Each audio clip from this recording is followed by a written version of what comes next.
boy 50.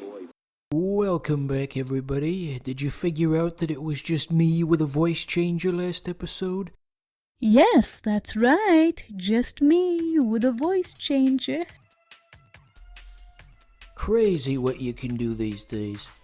So this next one, it's got a backstory. Not every Neo Geo game had that. Our humble graveskeeper Willie, let's call him. He's pissed off at the zombies or some shit. And that's where we come in, viewer. Yeah, year 2000. This was a late entry in the world of Neo Geo games. That's something of an obscure fact that the Neo Geo was still getting new games all the way up until 2004. That's just nuts. 14 years on the market for a retro game system. That would be like if the N64 was still getting new games in like 2010. Did I seriously just get hit by the first enemy of the first level? What the hell kind of Aaron Hansen shit is this? Anywho, so the inspiration for this game is abundantly clear. It's just Bubble Bobble, but with zombies, dear viewer. Zombie Bobble, some might say. I don't fucking know. Who comes up with these things? Since we're in 30 FPS, I guess you can't truly appreciate the true 60 FPS glory that most Neo Geo games had. All that extra mega power, as GameSack often said, was used to add extra frames of animation. They just totally took it to the moon on the old Neo Geo. No limits, no anything.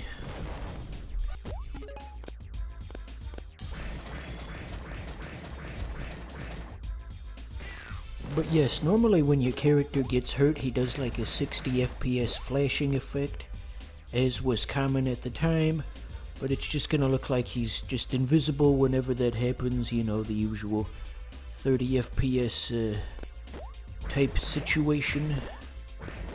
You know, I read somewhere that back on these old 8 and 16-bit systems, it only took one line of code to get your game to run at 60 FPS. You just had to sync it with the refresh rate of the TV.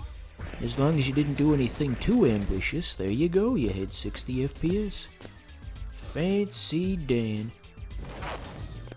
So, by the way, I do apologize if the audio is a bit low in this episode. I don't really know what's going on with that. It's the same old mic and the same old computer I've always used, but for some reason it's a bit soft today. You could always turn up the volume, but you probably don't trust me not to put in a screamer immediately after I said that.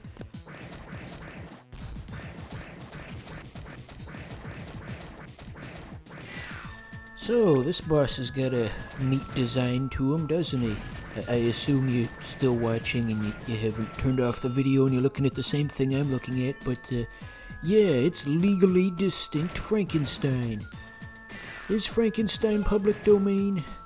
I would assume at this point. You know, back in school I had to read the original Frankenstein book from the 1800s, and the teacher asked me a question about the thematic significance of fire in the book and Frankenstein's fear of fire and what all that means, and I answered the question so well that everybody clapped for me. I'm still riding that high to this day. Those are the moments you hang on to in life. Looking at that smoke in the background, what's the term they use for that when the smoke has like the almost static-y effect on it? I know the Sega Saturn had that problem because it couldn't do transparencies. There is a word for that, but I cannot think of it. Not deinterlacing. Dithering? I think it was dithering. Yeah, dithered smoke on the Neo Geo. Speaking of, Neo in some language, Greek maybe, is new. And then Geo is ground, so is there some kind of correlation between the Neo Geo and Newgrounds, perhaps? I think Tom Fulp, the founder of Newgrounds, that is, Tom Fulp, I believe he was inspired by the Neo Geo in some way. Oh, Newgrounds, it was just a millennial rite of passage to find that one section of Newgrounds, if you know what I mean. Those were the things that shaped us, that shaped our generation. Cartoons of Mickey Mouse getting shot in the head and, that section. No wonder we're all so messed up. People worry about, like, iPad kids and all that, and that they're gonna grow up to be all screwed up, and really, are they gonna be any different than us? Think about what we saw on the internet 15 to 20 years ago. Hardly any different, as far as I'm concerned. So you only get the big gem, by the way, if you can take out every enemy on the screen with one big ball. And as you can imagine, that gets progressively harder as we go. Thankfully, I was able to show it at least once. Look at the animation on those wheels. That looks almost rotoscoped. In fact, I wouldn't be surprised if it was. Rotoscoping was something of a common thing in 2D animated games back in the day. I know the African woman from Street Fighter 3 had some rotoscoping. They should do that again these days. They could have an update for like TF2 where they could like rotoscope Gabe Newell for the Heavy or something. Hottest jokes of 2009. Gabe Newell fat jokes in 2024. Just building off of what I was saying earlier about how the Neo Geo was still a semi-active system all the way until 2004.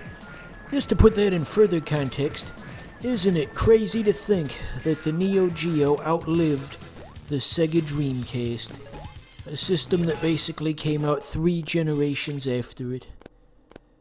Just one of those weird historical facts like the ones you always see parroted on reddit.com/r/today I learned, like they'll say, Cleopatra was, how did that fact go?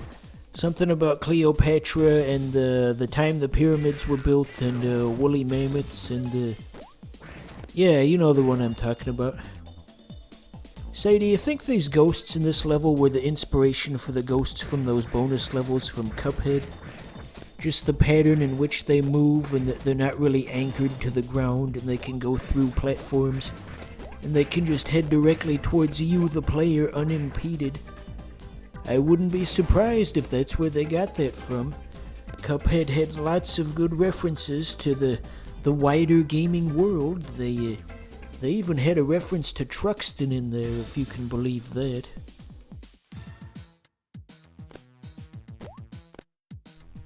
Okay, third boss. Probably thinking, wow, we got here kind of fast. Did we skip over a bunch of shit? And the answer is, yes, we did. Gotta be respectful of the viewer's time, get to the good stuff. So this boss is particularly tricky, obviously because there's 2 of them and also the fact that they're not anchored to the ground. That definitely complicates things. There's a whole nother axis we gotta worry about now. A new dimension, as it were. Like that Treehouse of Horror where Homer went to the 3rd dimension. Remember that one? It was computer animated and everything.